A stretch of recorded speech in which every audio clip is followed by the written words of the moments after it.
And good morning. Welcome to another installment of Risk Unfiltered, where we talk about all things risk management. I am pleased, privileged, and honored to have a colleague, friend, in one Dr. Karen Hardy. Welcome, and thanks for taking the time to chat with us. Always a pleasure to talk to you, Ken, to see what's going on in your part of the world. Yes, and again, and so what I'll do is, I'm not going to introduce you. I'm going to ask you to tell the folks who you are, what you're currently working on. From whence I came, yeah. Listen, you know this, Ken, but I've been in the enterprise risk management area for about 18 years now, primarily in the public sector. But now I spend a lot of my time advising think tanks about varying organizational challenges and bringing my risk management lens to those type of studies, which I'm really enjoying and give me a deeper insights about how organizations run within this crazy and complex environment in which we have to operate. Yeah. And so why don't we just jump right into the mix? So what I will mention to the folks is that Karen has been to the Caribbean. She spent some time actually in Trinidad for our first conference, and she doesn't know this yet, but she's finding out now. Our fifth conference is on July the 20th.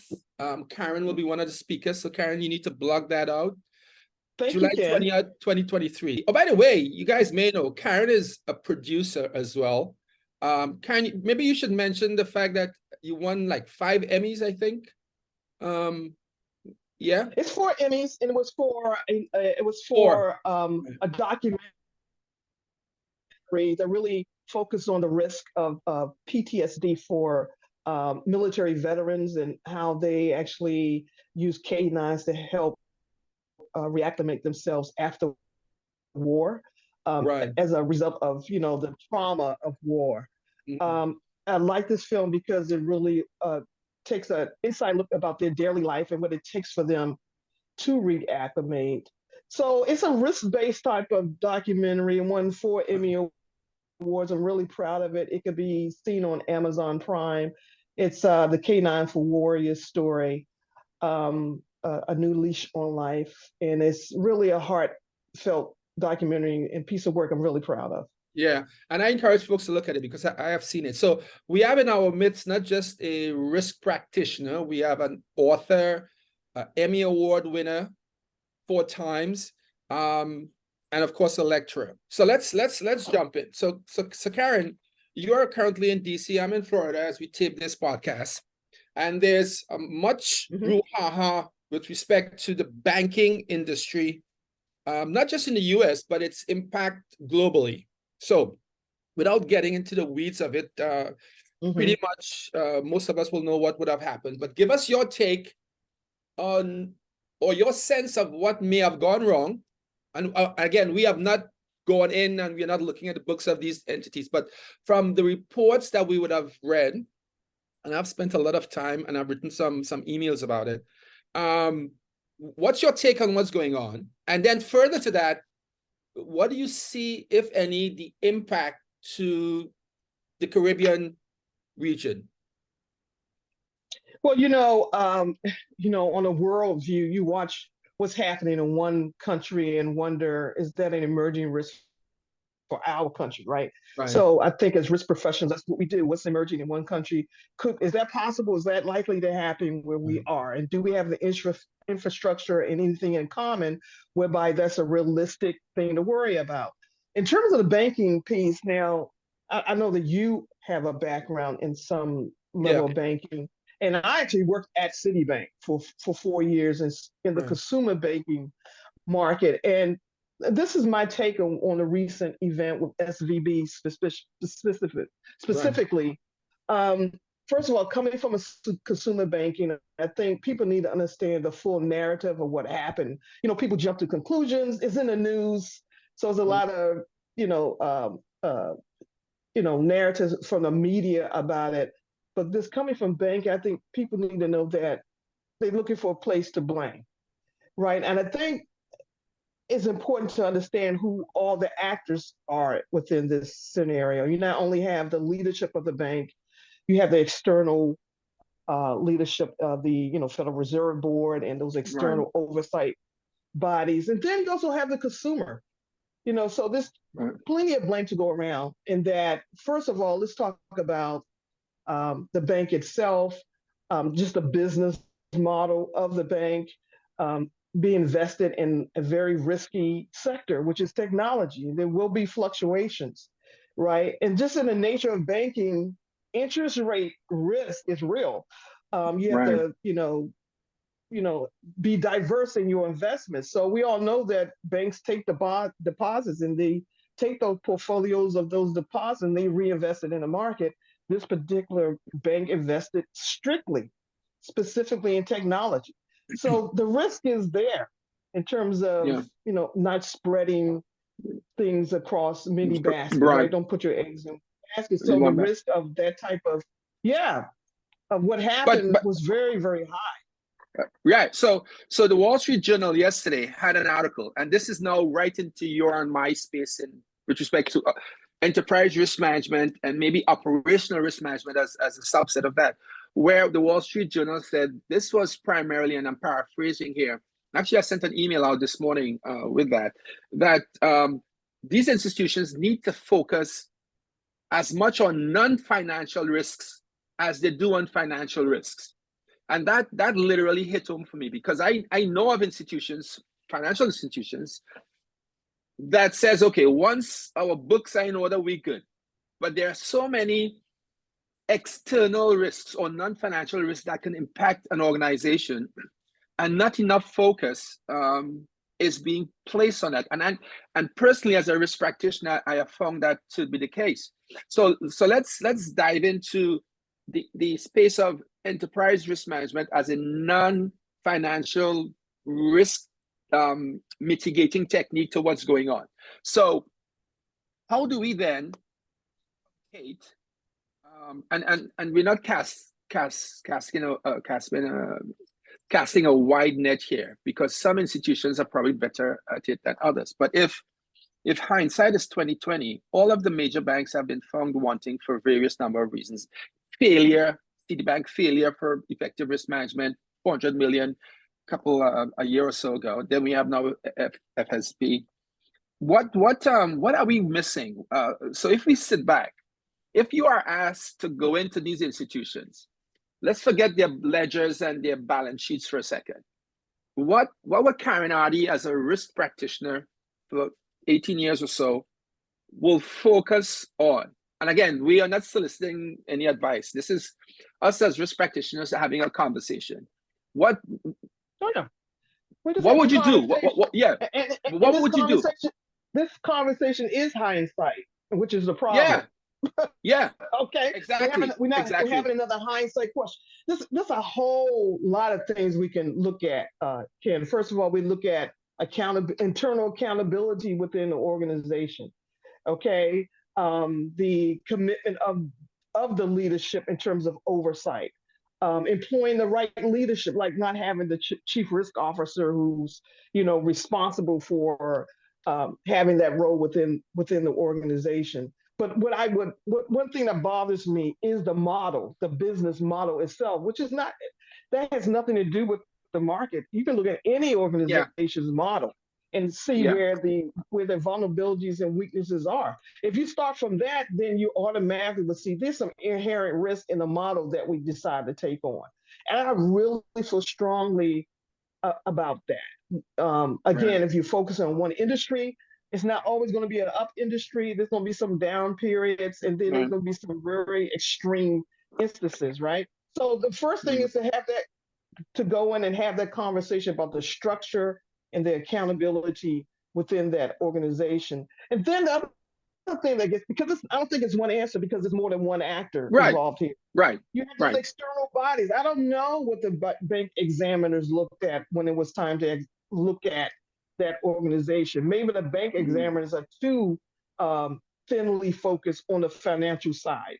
Maybe they also need to look at the non-financial issues or factors within running an organization, the bank, Yeah. the external people that come in, they have the opportunity, I think, to be more flexible than the bank itself. Like maybe we should look at more of the non-financial None. factors, Yeah. okay, Yeah. for the Yeah. examiners. And then there's the idea about there's some things that just are inherently risky on the consumer.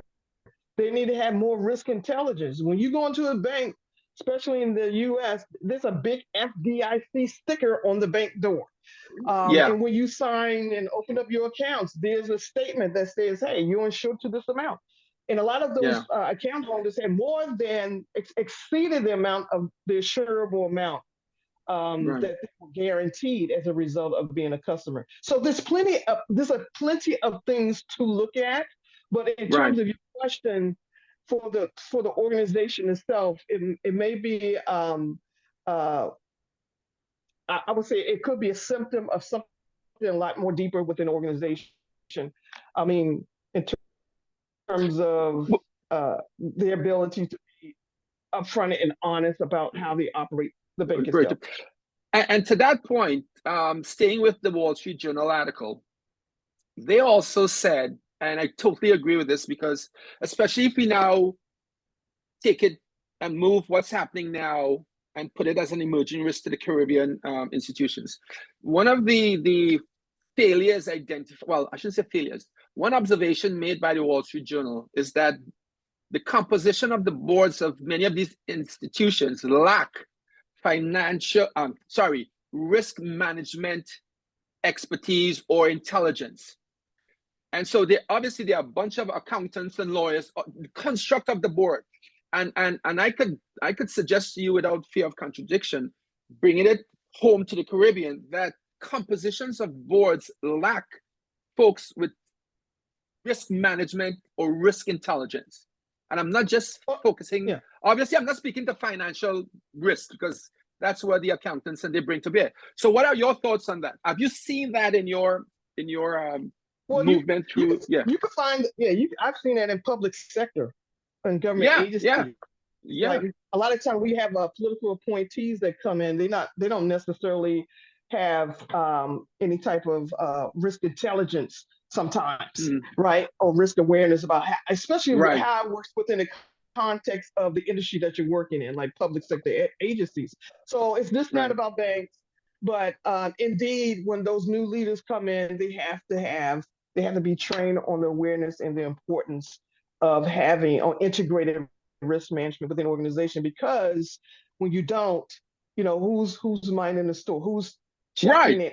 it and challenging Yeah. leadership. And pushing back, which is what the article said, because they weren't pushing back. Notwithstanding, Silicon Valley Bank, to your point, didn't have a chief risk officer for about 8 months. So if the board, a public or private entity, but let's stay with the public enterprise for a second, and and a risk manager, chief risk officer is sharing data with you, and you aren't knowledgeable, or you don't have that level of knowledge to fully appreciate what they're sharing with you, how then are decisions being made? So having said that, do you then think, and yeah, we're going to thread this needle a little bit, that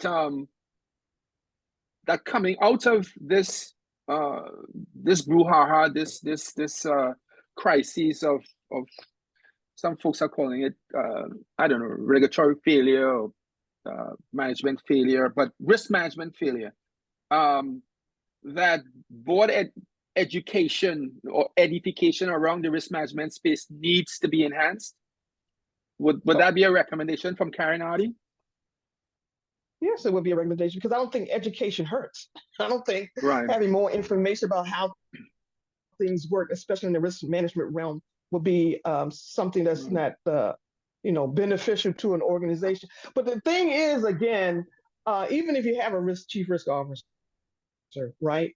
The buck stops here type of thing. Leadership has Yeah. to decide or not decide whether to take the advice or insights of the CRO Right. anyway into account. And then where is the CRO position within the organization? Does it have a straight line of authority where they can't influence decision making? That's where we are. And they need to understand that, get over the territorial stuff and then have Yeah, that key role engaged within in the board. They have to have that space in order to operate and understand that you want someone who pushes back. That's a yeah, positive thing. Maybe they had their own ideas of the value of the chief risk officer's input. Maybe they saw it from just insurable. I don't know. We don't know, right. right? And that's something to think about.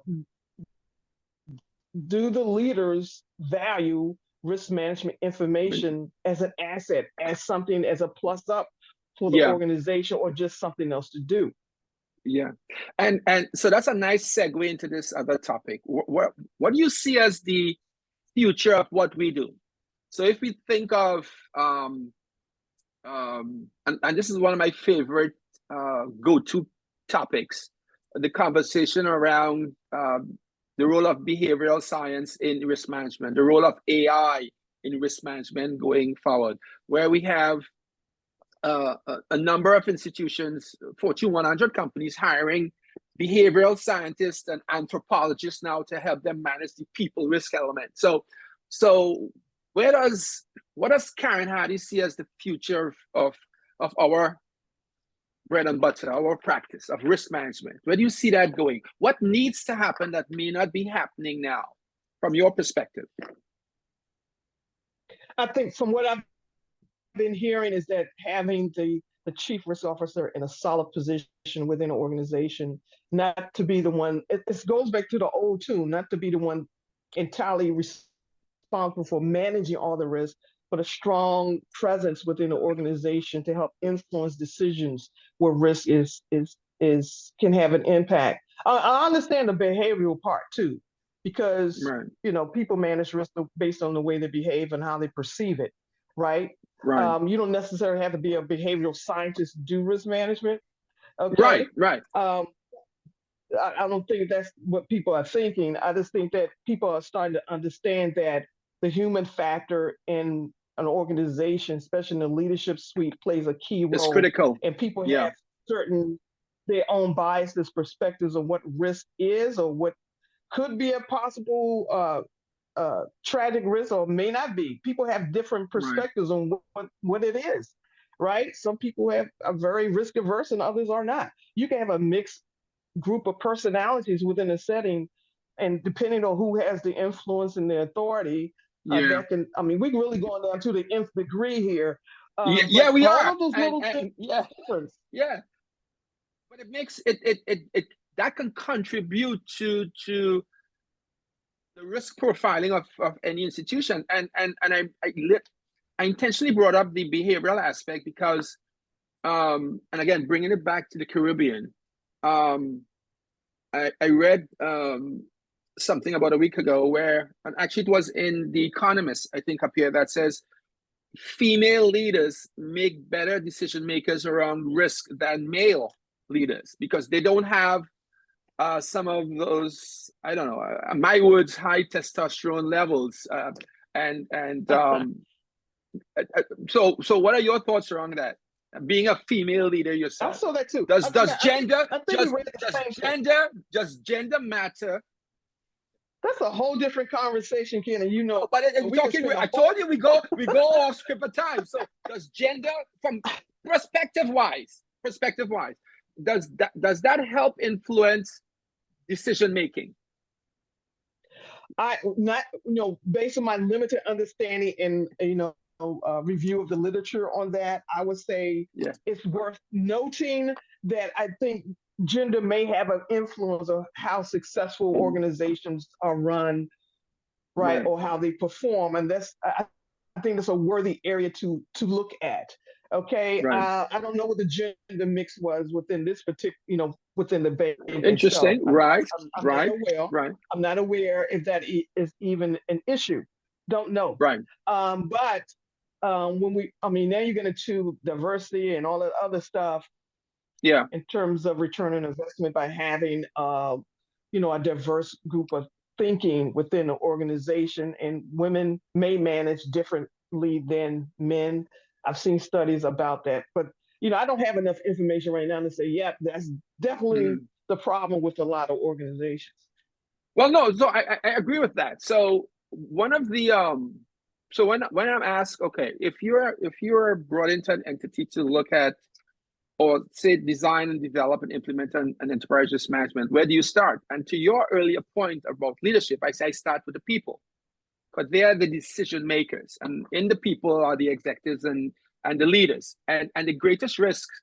And this is Ken Hackshaw, having done this for a while, like you, the greatest risk I oftentimes say to any institution is not its technologies, it's the people, because they're the ones making the Oh, definitely. decision. Oh, Yeah. definitely. And so how then, which is sort of like going back to my question about gender, how then do we help mitigate that people risk in organization? Education is one, or risk education is one, which I think, for the most part, uh, as we speak to the Caribbean institutions, I think there's a severe lack of risk educated leaders, um, and that is being addressed through Caribbean You, Risk Management Academy. Oh, by the way, that Karen is also a lecturer in as well. But how what else can we do as risk practitioners, um, to push that you know, agenda? I interviewed the chief risk officer at the MGM Grand in Las Vegas a few years Okay, ago, and I asked him that question. And one of the things he brought up, which I thought was interesting, was that he thought that the fact that CROs weren't being effective was because we don't do a good job of communicating our worth within the organization or pushing for interesting. that, you know, pushing for that position whereby you can't Right. influence. He talked about, well, how are we communicating enterprise risk management or risk management within the organization? Are we doing a good job of that, of connecting, you know, what the problem is versus how they perceive that position, right? And I mean, there may be something to that. Like I said before, there's plenty to to pass around in terms of areas that could be strengthened to make this much better. It's not 100% just one thing must be done and then Right. you know happens, right? It takes a collective group of people to make this work. That's one thing that we are finding, right, Ken? It's just not the Yeah. CRO, it's just not the Yeah. board, it's just not the president. It's everybody within the organization has to play a Yeah. role in that. And I think that's what may be missing. There's a disconnect somewhere within organizations where either the line of communication in terms of understanding what ERM is, that may be a problem in terms of, well, what is it, and then how does it make it better? And as risk professionals, we have to be in a position to say, well, here's some evidence of how it makes your organization better. The other thing is that I still think is important to have the accountability piece. When you have an Yeah. organization like a bank, and it could be any organization, hey, Mhm. the first notion that your CRO is gone, that should be a red flag. I mean, it Yeah. shouldn't take that long. That's a To replace huge her. problem. Yeah. Yeah. Yeah. I mean, how do you hold somebody Yeah. accountable? Like, oh, I want to know if your chief risk officer leaves and I want to know that they left. I mean, that's a huge Mm. void within an organization. Or is it not? To Yeah. the point Yeah. that you backfill it, Mm. it's not backfill immediately as if it was a CEO. Mm. You immediately do something like that. So, Right. there's some concerns about the whole thing. Something is not clicking. Um, and again, limited knowledge about the Knowledge. bank is hindsight conversation. But I don't think eliminating risk management education is the answer either.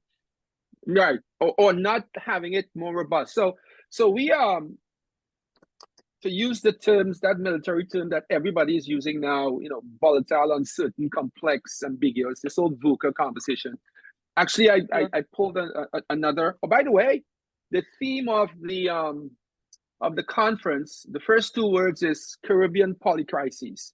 You'll get more information to that, and it's just the interconnectivity of and the colliding and merging of all these types of risks, from geopolitical to climate to potential conflict, military conflicts, um, all that now having a downstream impact to more so now and going forward to the Caribbean institutions.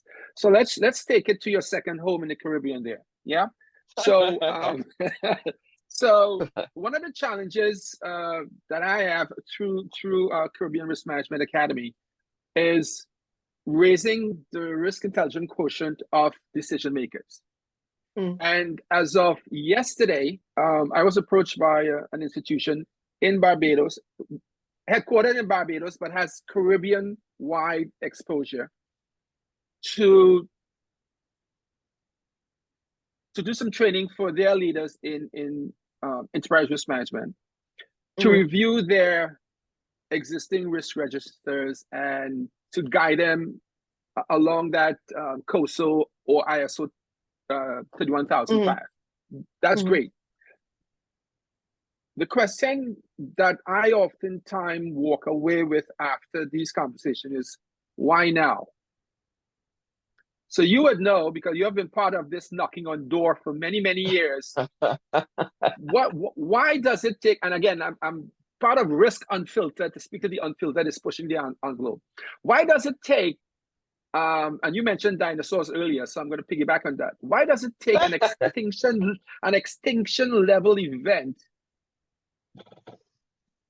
or what I like to call Newton's law of second law of motion, an object at rest stays at rest until they get kicked in the butt from some why does it still, after all that has happened, their leaders or institutions still need to be kicked, or some massive event have to occur for them to realize, hey, you know, this thing that we're offering is, it may not be a panacea, but it's the next best thing, right? Bad things will still happen, but we are not selling beef to vegetarians here. Why do you think? Why do you think, from your time, that it's such a hard sell, one? And secondly, why does it continue to be a hard sell? Well, I think one is because usually organizations feel that everything's okay. I mean, why if it's not broke, why there's nothing to fix? You know, which is what Silicon Valley Bank probably was thinking. Yeah. Of course, everything's looking up in technology, right. That type of thing. A lot of opportunities, that's just really bad situation.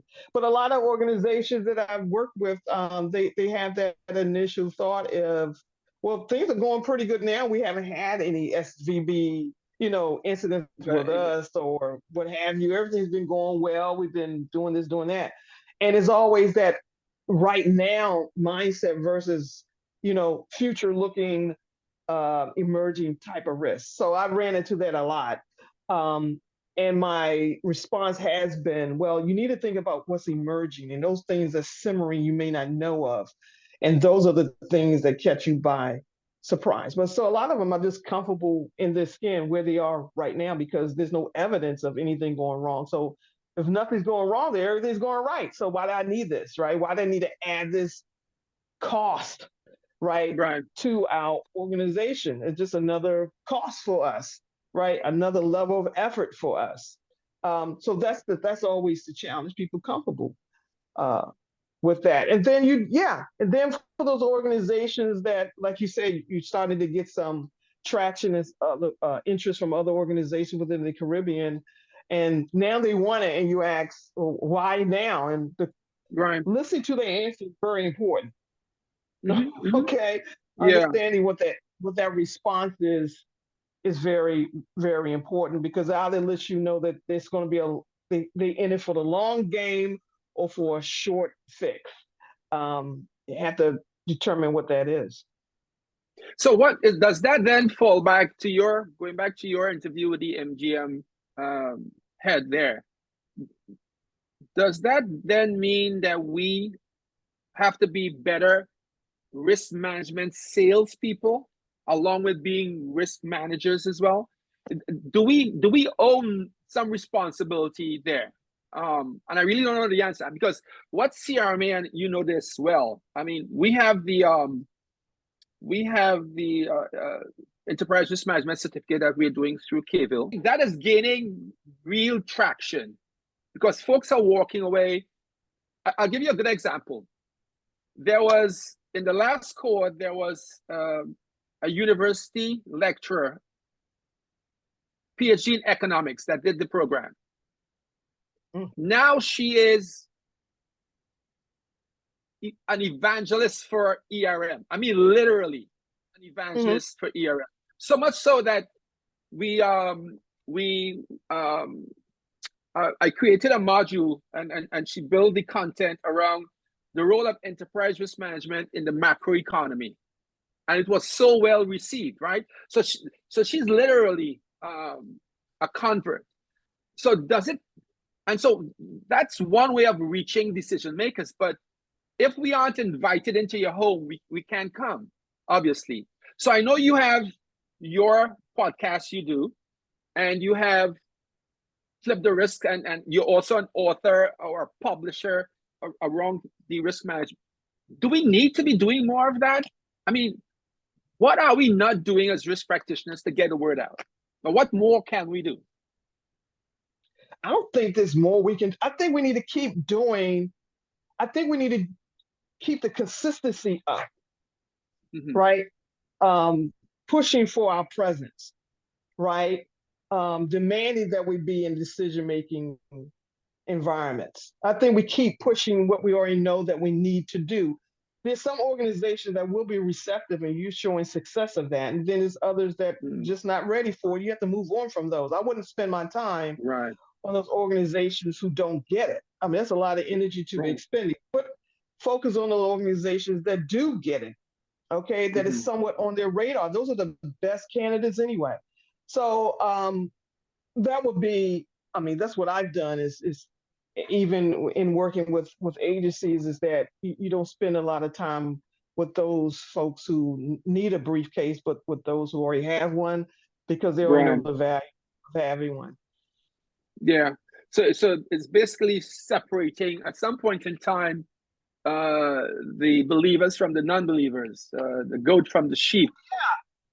I just think it's very important to invest in those organizations that get because it wears us down, as you know, because you and I have spoken about it. Does wear us down, having to continuously, do. We're not in the business of trying to sell something to people who don't already know the value of something.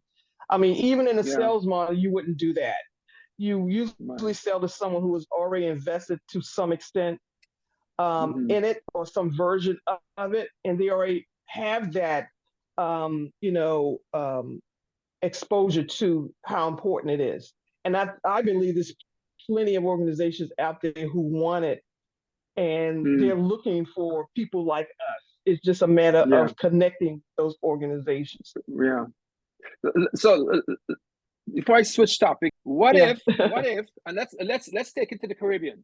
What if there are literally critical institutions that aren't doing this well, and if they don't do it well, could impact the citizens? And the same thing could happen here in the US, because we had, Colonial Pipeline, we had Texas during the winter with, all of their what you may call it, the electricity blackout. To me, that's something negligent around the risk management space, or foresight, or whatever the case may be. Because some of these disasters could have been avoided. It could have been pretty much predicted, or should have known. But I guess the question I'm asking you, we need to go after those who are more inclined, or who are willing to walk this path with us. But what about the ones who disavow the value of this, and because of that could literally impact the lives of an island or a country? I mean, do we just say, to heck? No, I mean, if you have organizations that have that type of impact, well, you're talking about some type of policy change needs to happen. If an organization has that much impact, then I mean, there has to be a policy change. And therein lies the final topic of conversation. ERM in the public sector. What do governments need to do around ERM that they aren't now doing. And don't speak to the US government necessarily where your subject, but of what you may know. Or let me put it, what currently obtains in by way of legislation, laws, regulations in the US that the Caribbean institutions should emulate? Hey, I'm going to go with the general risk management policy Right. that the U.S. did, because same situation until you get it into policy whereby public sector agencies, even in the Caribbean, are on the hook for doing certain things, even if it's compliance driven. It's the idea of maybe you start there and then you mature it over time. I know it may sound cliche-ish, but leaders only do what they're required to do. Yeah, no, okay. right. Everything else is like, well, is it mandatory? Oh, it's not? Well, then I'm not going to do it. Yeah. Okay, in the public sector organizations, right? Right. Yeah. That's what you're speaking about. That's why you need to have policy. It may not be all agencies. For instance, in U.S., only the 24 agencies, we call them the CFO Act agencies. These are the agencies that were statutorily required to have chief financial officers. So it's mandated for those 24 agencies to have enterprise risk management. Now, the same thing could take place in the Caribbean. It's not everybody, but if you take and focus on the key agencies, especially of those with those, critical missions. Yeah. Right? If it didn't exist, how would the Caribbean function? It's about focusing on those handful of agencies, not everyone. Because once you get that pinned down, then it's much easier then to build and mature from there. But there has to be some type of public policy that has mandatory requirements for leaders, and then you can tie those mandatory requirements to performance and pay, where it hits people the most. You have to incentivize them to do it. Yeah. And the converse to that is, as you were alluding to earlier, is that accountability. So there needs to be consequence as well when they don't do it. Yes. Yeah. There must be incentives for when you do it well, and then there's consequences when you don't do it at all. Yeah. Because you're talking about public funding, public taxpayers. That I don't know how what the Caribbean works in terms of that same structure. Same way. But then there's accountability. Okay, you have to be accountable in public trust for being a good steward of those, of the financial implications and not managing risk to key programs within the Caribbean. Yeah, and from your ears to the Prime Minister of Barbados and Trinidad and Grenada and Guyana and all, we'll make sure they get copies of this. So so Dr. Karen Hardy, I want to thank you so much for taking the time. I know you're awfully busy. And by the way, Karen has her podcast. You can actually log on to Caribbean Risk Management Academy and view all the things that Karen does, up to and including the fact that she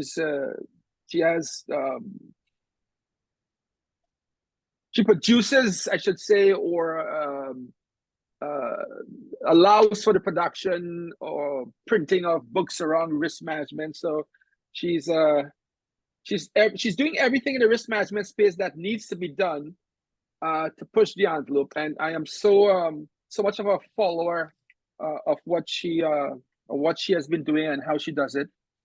She has never heard me say that, but she's hearing it now for the first time.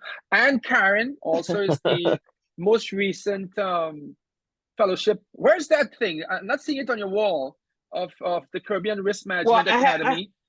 Well, my office has more than one wall. Well, yeah, I know, yeah. But you'll see a picture. You'll see a picture with Karen holding up that award in the next issue of Future Proof. So I thank you again, Karen. Any last parting words to the risk lovers and the risk haters across the Caribbean? Yeah, lovers and haters, right? A lot of lovers and haters. It's kind of sad that we have to wait till these big incidents happen in order to get a response. Yeah. But that bothers me, actually. I don't want risk management to become one of those stories that happen and then it goes away until the next big thing happens. I Yeah, mean, my goodness, we had yeah. COVID, you would think, right? You would But think, yeah, but what it does is it does show that this is a systemic problem in so many industries, not right, just financial, right? right. And it does help bring awareness. And every time this happens, we can up our game, and it gives more exposure to what we do. That's why I do what I do on a consistent Hmm. basis, even though I feel like a voice, like you do, a voice, a Yeah, in the lone voice wilderness, yeah. in the woods. But there's always someone watching, is what I've learned, and we have Yeah, to continue to press forward because it great. still is fairly structure around risk management. We're talking about Yeah, structure yeah, around it. It's yeah, still fairly new. Okay, right. so we just have to keep pushing for it. I feel very positive about it, and kudos to you, Ken, for doing the work that you're doing Yeah, in the Caribbean. yeah, and I thank you. And it would not have been possible with your involvement, assistant Aaron. Go forth and multiply the information, Right. as I say, and we'll chat again pretty soon.